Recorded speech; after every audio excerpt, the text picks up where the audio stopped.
Tebrikleşeceğiz mümkün valla. Bize şehre girdik. Neremiz girdi şehre?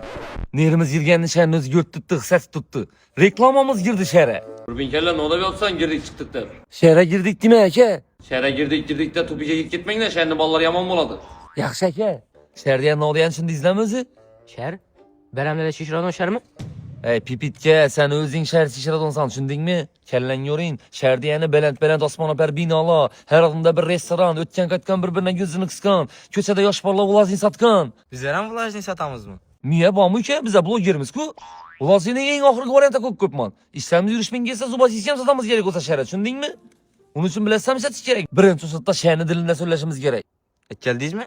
Ne onu? Şehrini dilini kıstırıp söylenmez mi? Üçe doğrusun hadi. Üyden çıkacak da miyeni kılalıp gele koy çıkasan mı? Özüm bilen çıkama. Sen ullayalı. Üçele iltimas isteden çalarız da inanayım. Birinci sırtta. Birinci sırtta gepleşemez, gepleş için sim kart alış gerek bular. Serversi yazda sim kartlarını mutbert tuttular. 70 bin sonluk yavulundan köp boğan tarife koyasan $100'lık, $300'lık barabanda iştirak edesen. İnan fayda, inan biziz. Sim kart alış için başta bunlara telefon gerek Eke. Ver şunda bir damaç değil. Yaxşı.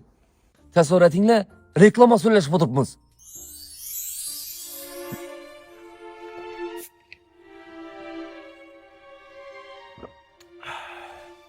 Bir milyon veremem. Ben razı.